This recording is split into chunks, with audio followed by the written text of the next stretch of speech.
মুসলমান একটা আর ফতোয়া নিয়ে আলোচনা করি। আমরা সুন্নিরা তাবিজ পড়ি না তাবিজ পড়ি। মৌলভী সাহেব কাছে গিয়ে বলি, হুজুর একটু তাবিজ লিখে দেন তো, আমার ছেলেটা কান্না বেশি করছে। হুজুর আমার বিবাহ হচ্ছে না, একটু তাবিজ লিখে দেন তো। হ্যাঁ হুজুর আমি সবসময় অসুস্থ থাকছি, একটু তাবিজ লিখে দেন তো। মৌলভী সাহেব একটা দোয়া লিখে দিয়ে আপনাকে দিয়ে দেয়, ওটাকে একটা ঢোলনাতে বসিয়ে আপনার রূপা বা চাঁদির আপনাকে একটা এক লাগিয়ে দেন, আপনি গলায় লাগিয়ে নেন বা হাতে লাগিয়ে নেন। আজকাল বাংলাদেশ থেকে শুরু করে পশ্চিম বাংলা পর্যন্ত ইউটিউব ফেসবুক যদি দেখেন, যত স্ট্যান্ডার্ড কোয়ালিটির বক্তা আছে, এরা অধিকাংশরা বলে তাবিজ ঝুলানো হলো শিরিক, তাবিজ ঝুলানো চলবে না, তাবিজ লটকানো হলো শিরিক। আমি আজ থেকে নয়, প্রায় 4-5 বছর থেকে আমি এলান করছি যে তাবিজ ঝুলালে যে শিরিক হবে, তাবিজ ঝুলালে শিরিক হবে, এরকম একটা দলিল দাও। আজ পর্যন্ত কোন ওয়াহাবি, কোন আহলে হাদিস ভাই একটা দলিল দিতে পারেনি যে তাবিজ ঝুলালে শিরিক হবে। নবীজি সাল্লাল্লাহু তাআলা আলাইহি ওয়াসাল্লাম ইরশাদ করেছেন, মান আল্লাকা তামিমা ফাকাত আশরাকা, যদি কোন ব্যক্তি তামিমা লটকায়, তামিমা ঝুলায়, তাহলে সেই ব্যক্তি শিরিক করবে। কি ঝুলালে ভাই? তামিমা ঝুলালে, তামিমা লটকালে। তামিমাটা কি? মুসলমান ইসলামিক প্রারম্ভিক যুগে অর্থাৎ জাহিলি যুগে, জাহিলিয়াতের যুগে মানুষের বাচ্চারা যখন কোন ছেলে বা মেয়ে অসুস্থ হয়ে যেত, তো অসুস্থ হয়ে গেলে ওই বাচ্চার গলায় কোনো পাথর আপনার লটকিয়ে দেওয়া হতো, গাছের ছাল তার গলায় লটকিয়ে দেওয়া হতো, অথবা যা কোনো ফল যেন লটকিয়ে দেওয়া হতো। মনে করা হতো এই গাছের ছালের মাধ্যমে ছেলেটা সুস্থ হয়ে যাবে, এই আপনার পাথরের মাধ্যমে ছেলেটা সুস্থ হয়ে যাবে, এই ফলের মাধ্যমে ছেলেটা সুস্থ হয়ে যাবে। যেমন আমাদের দেশেও আগে বাচ্চা হলে কালো একটা ফল বাচ্চার গলায় লাগিয়ে দেওয়া হতো না? এখনো হয়। কালো ফল গলায় লাগিয়ে দেওয়া হচ্ছে, এই যে কালো ফল গলায় লাগিয়ে দেওয়া হচ্ছে, আপনি মনে করছেন বাচ্চার গলায় লাগিয়ে দিলাম এটা বাচ্চাকে সুস্থ রাখবে, নজর লাগতে দিবে না, ইত্যাদি ইত্যাদি। এটা জাহিলি যুগে ছিল। মুসলমান আমার নবী, আপনার নবী, দয়ার নবী, মায়ের নবী এটাকেই কেন্দ্র করে বলছেন, এই তামিমা যেটা তোমরা ঝুলাচ্ছ, এটাকেই তামিমা বলা হয়। পাথর বা হাড্ডি বা কোনো গাছের ছাল অথবা গাছের ফল নিজের আপনার বাচ্চা বা ছেলে মেয়ে বা নিজের শরীরে লাগানো, আর সেটাকে আপনার মুয়াসসির মনে করা, সেটা আমাকে আরোগ্য দিবে, এই রকম ধারণা করাকে রাসূলুল্লাহ শিরক বলেছেন। অতএব ভাই এই জিনিসকে আরোগ্যদাতা মনে করে এই রকম তামিমা লটকানো চলবে না। কারণ শেফা দেনেওয়ালাকে, এজন্য শেফা দেনেওয়ালাকে, সুস্থ করনেওয়ালাকে, সুস্থতা প্রদানকারীকে আল্লাহ। অতএব আপনি কোন গাছের ছালের উপর বিশ্বাস রাখতে পারেন না, আপনি কোন পাথরের উপর বিশ্বাস রাখতে পারবেন না, আপনি কোন ফলের উপর বিশ্বাস রাখতে পারবেন না। তো নবীজি সাল্লাল্লাহু আলাইহি ওয়াসাল্লাম ওই তামিমাকে বলেছেন। কিন্তু ভাই মৌলভী সাহেবের কাছে গেলে মৌলভী সাহেব কি করে? ওই ফল দেয় আপনাকে, গাছের ছাল দেয় আপনাকে, পাথর দেয় আপনাকে, গাছের ফুল দেয় না, হাড্ডি দেয় যে হাড্ডি লটকে নাও না, এগুলা দেয় না। কি দেয়? কোরআনের আয়াত লিপিবদ্ধ করে দেয় অথবা হাদিসের কোন দোয়া লিপিবদ্ধ করে দেয়, দোয়া লিখে ওটাকে মূলটি আপনাকে দিয়ে দেয়। মুসলমান কোরআনের আয়াত লিপিবদ্ধ করে গলায় ঝুলানো অথবা হাদিসের কোন দোয়া লিপিবদ্ধ করে গলায় ঝুলানো, এটা জায়েজ না না জায়েজ? এই প্রসঙ্গে তিরমিজি শরীফের মধ্যে একটি হাদিস লিপিবদ্ধ আছে। ইমাম তিরমিজি রাদিয়াল্লাহু তাআলা বলছেন, হাসা হাদিসুন হাসানুন, হাদিসটা হলো হাসান সনদে বর্ণিত হাদিস। এই সেম হাদিস কানা মুস্তাদরাক লিল হাকিম, হাদিস নাম্বার আপনার 2010 মধ্যে লিপিবদ্ধ আছে। ইমাম হাকিম বলেছেন হাদিসটি সহিহ সনদে বর্ণিত হাদিস। এখানে একজন সাহাবী, সাহাবীটির নাম হলো আব্দুল্লাহ বিন আমর রাদিয়াল্লাহু তাআলা আনহু। আব্দুল্লাহ বিন আমর রাদিয়াল্লাহু তাআলা কি করতেন, তিনি নিজ ছেলেদেরকে দোয়া শিখাতেন। কি শিখাতেন ভাই? নবীজির শিখানো দোয়া তাদেরকে শিখিয়ে দিতেন। যেই ছেলেরা মুখস্থ করতে পারত তাকে দোয়া শিখিয়ে দিতেন, আর যেই বাচ্চারা মুখস্থ করতে পারত না, দোয়া মনে রাখতে পারত না, তাদের জন্য ফাকাতাবাহা ওয়া আল্লাকাহা ফি উনুকিহি, ওই সাহাবী আব্দুল্লাহ বিন উমর সেটাকে কাগজে লিখে তার গলায় ঝুলিয়ে দিতেন। জোরে বলেন সুবহানাল্লাহ, এটা জোরে বলেন না সুবহানাল্লাহ। সাহাবী রাসূল দোয়া সাহাবীদেরকে নিজ ছেলে মেয়েদেরকে শিখাতেন। যদি দোয়াটা না পড়তে পারতেন তাহলে সেই দোয়াটা কাগজে লিখে গলায় ঝুলিয়ে দিতেন। বলুন তো ভাই, সাহাবা একরাম তাবিজ লিখেছেন না লিখেননি?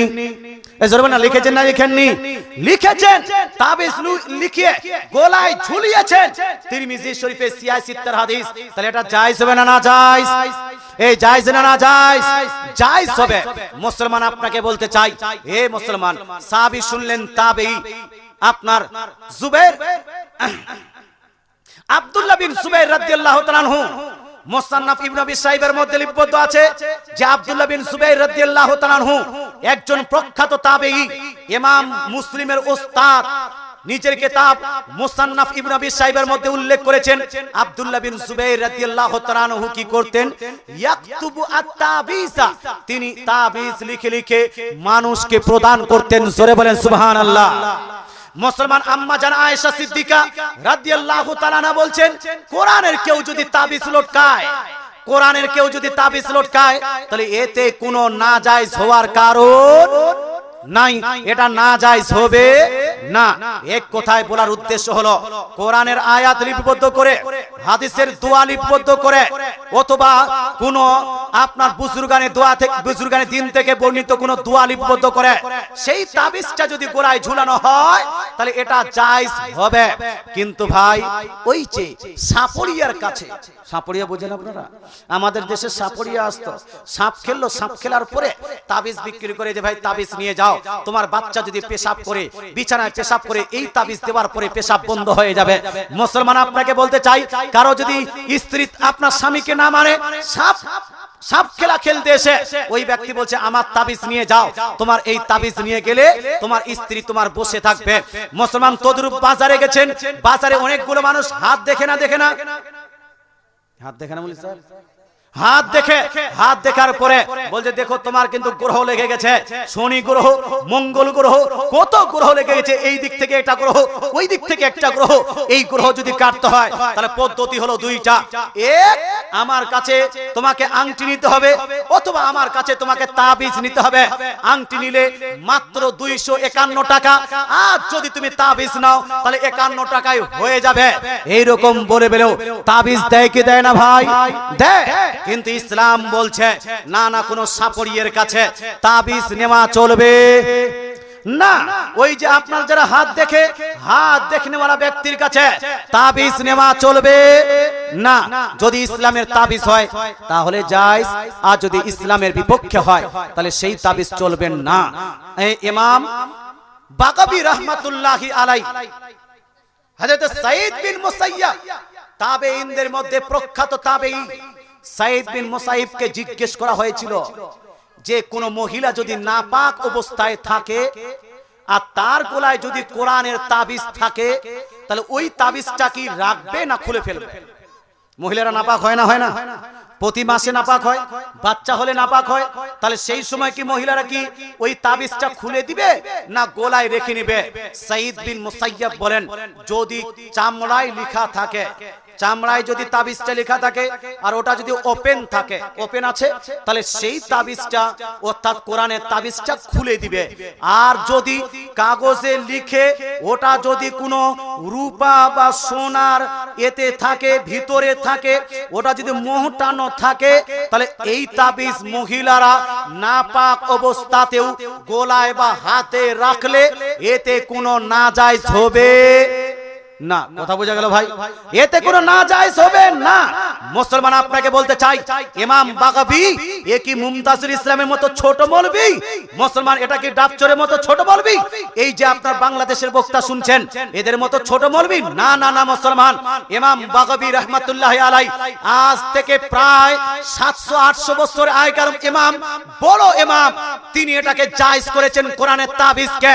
সাঈদ ইবনে মুসাইয়্যিব রাদিয়াল্লাহু তাআলা আনহু নবীজির প্রখ্যাত তাবী, বরং তাবেঈদের মধ্যে ইনাকে সরদার তাবেঈ বলা হয়, সবথেকে বুজুর্গ তাবেঈ বলা হয়।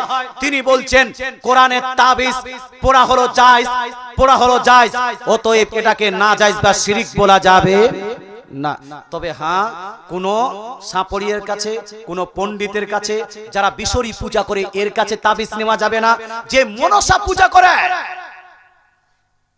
আমাদের উত্তর দিনাজপুরে আছে কিনা জানি না, দক্ষিণ দিনাজপুরে মুসলমান ঘরে জন্ম নেওয়া অনেক ছেলে তাবিজ গন্ডা করার জন্য মনসা পূজা করে।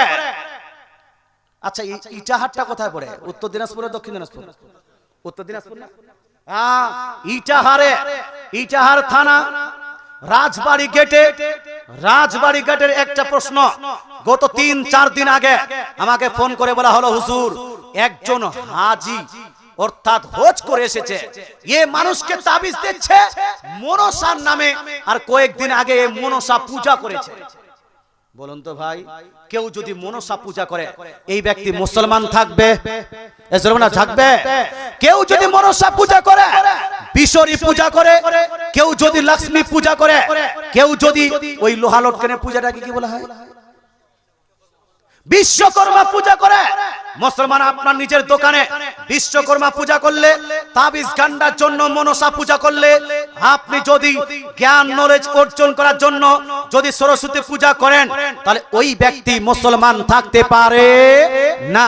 কারণ মুসলমানদের কলেমা হলো লা ইলাহা ইল্লাল্লাহ। লা ইলাহা ইল্লাল্লাহর মানে হলো আল্লাহ তাআলা ছাড়া কোনো উপাস্য নাই, আল্লাহ তাআলা ছাড়া কোনো মাবুদ নাই, একমাত্র ইবাদত চলবে কার? আল্লাহ। একমাত্র উপাসনা চলবে কার? আল্লাহর। একমাত্র পূজা চলবে কার? আল্লাহর। আল্লাহ ব্যতীত অন্য কারো পূজা করলে, ইবাদত করলে আপনার লা ইলাহা ইল্লাল্লাহ টিকে না, টিকবে না বলে আপনি মুসলমান থাকবেন না। এই জন্য মনসা পূজা করার পরে মনসার নামে কেউ যদি তাবিজ দেয়, এই তাবিজ চলবে না। তো তাবিজ জায়েজও আছে, না জায়েজও আছে। কোরআন হাদিসের হলে জায়েজ, অন্য যদি হয় তাহলে না জায়েজ। আল্লাহ তাআলা বুঝার তৌফিক দান করুক। আর 10 মিনিট বলবো ভাই।